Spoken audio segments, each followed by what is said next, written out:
Bonjour et bienvenue dans votre 36e consultation des plaies et cicatrisations partagées. Cette semaine, nous allons traiter d'un cas clinique qui au départ paraît simple. Deux petites plaies post-traumatiques face postérieure du mollet. La difficulté de cicatrisation chez ce patient et le retard de cicatrisation avec les différents protocoles que vous allez voir sont simplement dus au fait que ces plaies post-traumatiques se sont trouvées en zone de troubles trophiques d'insuffisance veineuse chez un patient qui présente un syndrome post-thrombotique. Je vous souhaite un bon visionnage de la 36e CPE-CP. Je suis amené à voir en consultation ce patient adressé directement par son équipe d'IDE à domicile. Plaie post-traumatique au niveau du mollet, qui évolue maintenant depuis 2 mois, sous fond d'insuffisance veineuse, compliquant un syndrome post-thrombotique. On découvre la présence d'un hydrocellulaire qui est très saturé, adhérent au niveau des plaies. En dessous de cet hydrocellulaire, on a un hydrocellulaire d'une autre nature, ici, et un hydrofibre qu'on aperçoit et qui est complètement saturé et impacté au niveau de la plaie. Nous avons tous les signes d'insuffisance veineuse chronique, la dermite ocre ici qui est squameuse, une dermite active, deux plaies fibrineuses, l'une au-dessus de l'autre, et tout autour de ces plaies, la présence d'une dermite irritative ou caustique du fait de la stagnation des exsudats. Nettoyage des plaies au sérum physiologique. Je préconise la mise en place d'un hydrofibre en bicouche.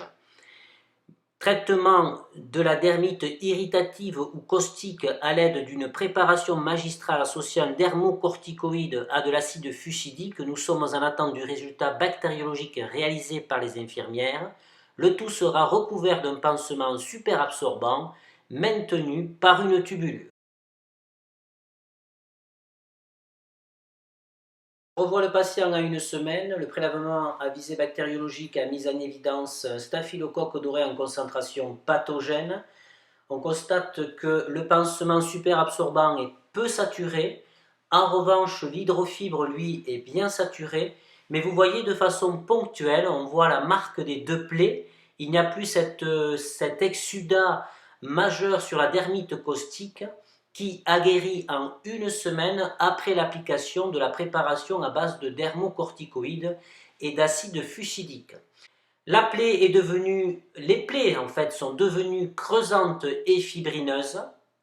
Il existe un exsudat, la dermite caustique est guérie. Je préconise la mise en place un jour d'un hydrofibre et le lendemain la mise en place d'un alginate au fond de ces plaies. La fibrinectomie n'est pas possible à la compresse et on ne peut pas mettre en place de gel pour avoir une fibrinectomie autolytique car nous avons des exsudats et une infection à staphylocoque. Le patient à 15 jours de la dernière consultation, je constate déjà que le superabsorbant n'est pas du tout saturé. On peut donc dire qu'il y a une diminution des exsudats. D'ailleurs, l'hydrofibre est impacté au niveau des plaies. Je suis obligé de l'humidifier afin de le transformer en gel pour diminuer les phénomènes douloureux lors de son extraction. La problématique au niveau de ce protocole de soins, voyons que les plaies n'ont pas du tout évolué. Elles restent profondes et de même diamètre et fibrineuses. C'est que l'alginate et l'hydrofibre ont des difficultés à avoir une action efficace au fond de ces plaies de petit calibre et profondes. La solution à ce problème est la mise en place d'une crème, qui est ici une crème base d'acide hyaluronique, qui aura vraiment une action au fond de ces deux plaies. Le pansement secondaire reste le superabsorbant qui sera mis en relation directe avec les plaies car les exsudats ont diminué.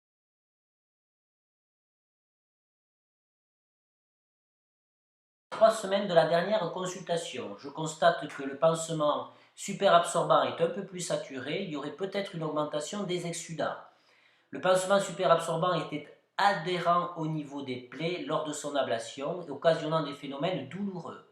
En revanche, il n'y a quasiment plus de fibrine, donc la crème à base d'acide hyaluronique a été efficace sur la fibrinectomie autolytique. Dans ce contexte-là, je remplace la crème du fait de l'augmentation des exsudats par l'interface à base d'acide hyaluronique.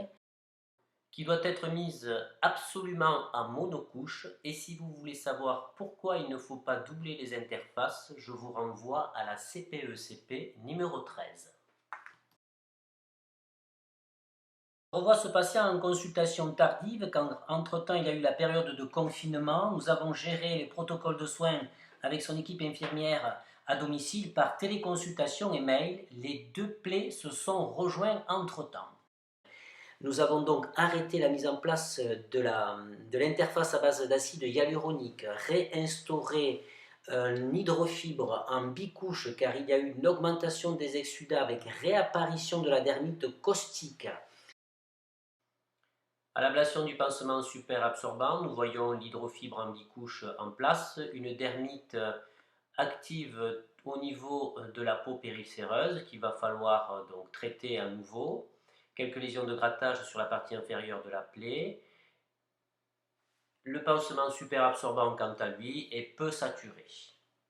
À l'ablation de l'hydrofibre, on aperçoit les deux plaies qui se sont rejoints, mais nous avons un tissu de granulation et d'épidermisation qui est en très très bonne voie. Je lui represcris donc le même type de protocole avec l'hydrofibre et le super absorbant et traite la dermite à l'aide de dermocorticoïdes. Je vois le patient à 1 mois de la dernière consultation, plus d'exsudat. Je vois que le pansement super absorbant n'est pas du tout taché, l'hydrofibre est impactée et pas du tout saturée, et nous avons une évolution quasiment spectaculaire de la plaie en 1 mois puisque l'épidermisation est quasiment totale. Je vais donc lui prescrire un pansement à interface simple avec un hydrocellulaire, avec un protocole de soins de surveillance jusqu'à l'obtention de la cicatrisation finale. C'était votre 36e consultation des plaies et cicatrisation partagée. Je vous remercie pour votre fidélité, vos petits commentaires. Et je vous dis à plus tard pour de nouvelles aventures en plaies et cicatrisation.